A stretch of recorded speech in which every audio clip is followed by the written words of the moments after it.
How has multitrack recording and mixing changed since the 1970s? First, recording. There are three main components to recording: the microphone, the preamp, and somewhere to store the information. For the most part, the microphones haven't changed. They pretty much look exactly the same as they did 50 years ago. However, preamps have changed. This is mainly due to the way that the information is now stored. Modern day preamps are digital, and often can include their own microphone, and sometimes are built into the microphone itself. However, older preamps have an analog input and an analog output. In the 1970s, these would have been stored on multitrack tapes.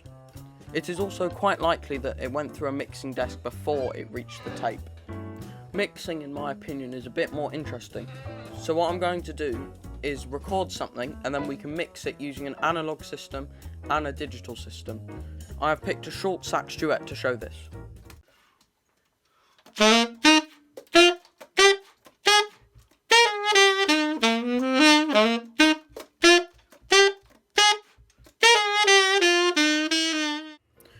Unfortunately, I am not able to record analog, so when we mix it using an analog system, I'm going to convert it back into analog.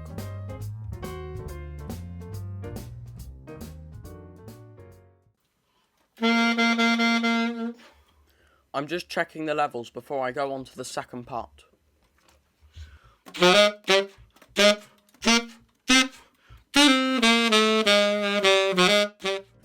Unfortunately, I couldn't record the computer sound, but I could hear the other part when I was recording this one. Now on to the mixing. We're going to be using the same audio and mixing it digitally and using an analog system. We're going to use three main effects in both systems: panning, EQ and reverb. For the digital mixing, I'm going to be using a program called Logic Pro X. I recorded straight into Logic Pro X as I was using my digital preamp. At the moment, we have the two tracks stacked on top of each other, which run simultaneously when played. Now, first we need to do the panning. To the right of the levels, you will see a circle. By pulling this left and right, we can drag the sound left and right.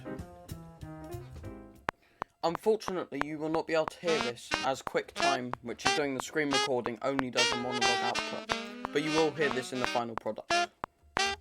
I've now opened up the mixing space. I'm just pulling down the faders to make sure it doesn't distort. Now, the reverb. I'm creating a bus which can basically send both of the outputs from the individual tracks into one track. It has just appeared to the right of the two tracks. I have also just put a loop on the audio, so it will just keep going round so I can mix it. Both of them are now on a centre bus 1. I'm now adding the reverb, which is my favourite one is the Chromaverb reverb. Now, you will see next to where it says bus 1 is a circle, very similar to the pan. This is the percentage that we send to the bus. I've set it to about 40%. I'm now setting the settings of the reverb. Reverb basically makes things sound far away and how long it takes for the noise to die down. I've set the decay to 0.5 seconds, which is quite nice for saxophone. Dry and wet determine how far away it sounds. As we're only sending 40% of the signal through, we can have them quite high so it sounds quite far away if on its own. Now for the EQ. The EQ can reduce or boost certain frequencies. First, we lower the bottom frequencies to remove background noise and the top frequencies. For saxophone, you want to boost around 6K, as they are often missing when recorded.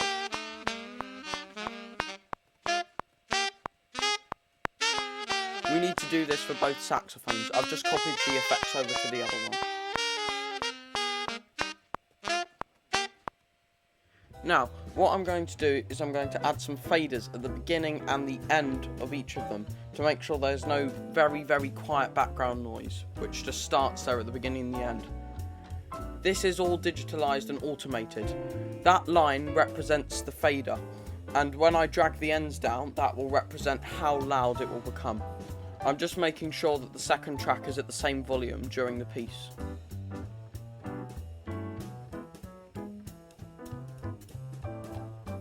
Now we need to take an output. In Logic, this is called bouncing.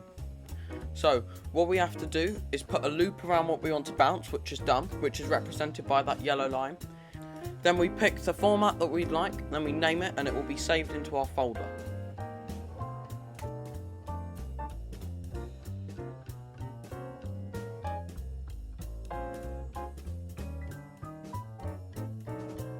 Now, onto the analog mixing. The system that I have is completely wrong compared to how they would have done it, but it's good enough to represent how it may sound and similar methods they would have used. The mixing desk I have is a live one, which means it should be used at live concerts, not for recording. But it has some features which would have been on it. So it has the EQ, the reverb and the panning, which is the main effects, but there would have been more on a larger mixing desk. I'm inputting the sound from my computer instead of a 16-track tape recorder. This may have some difference to the overall sound, but once it's gone through the mixing desk it will sound quite different.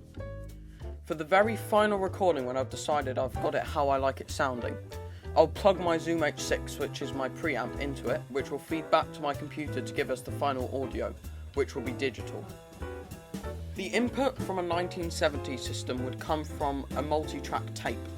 These would be tapes that are basically stacked on top of each other, which each include one different track, not stored as MP3s but real tapes on top of each other.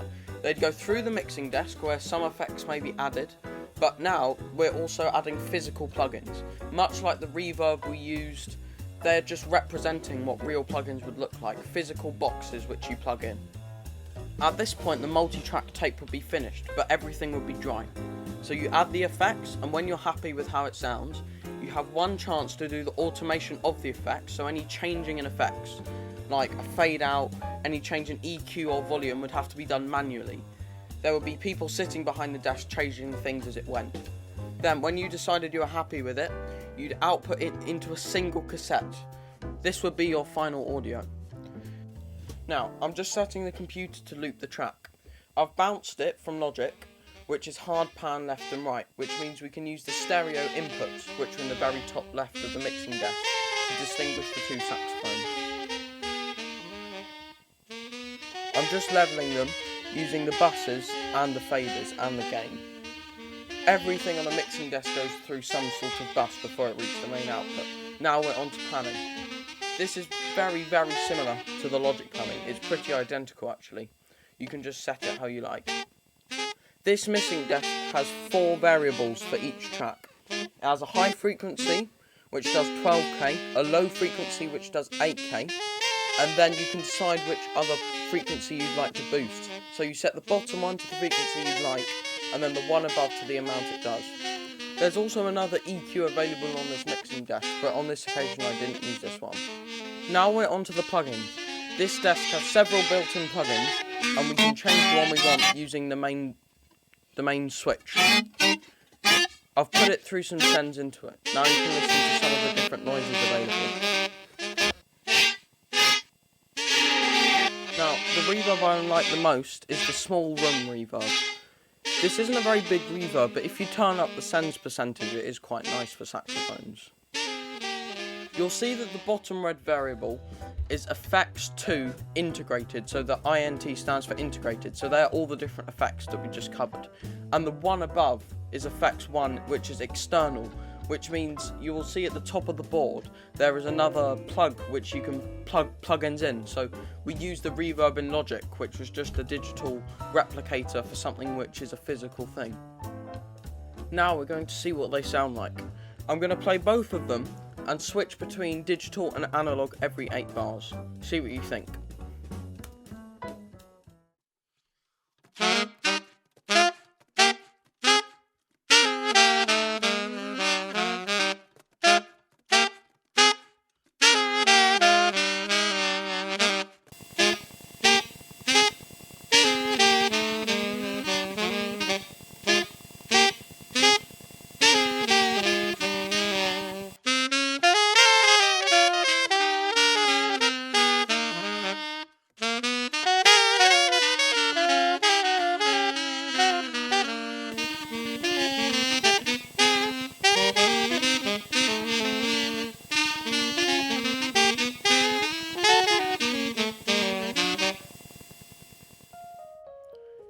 conclusion, I think digital recording for multitracking is much more convenient and easier to use.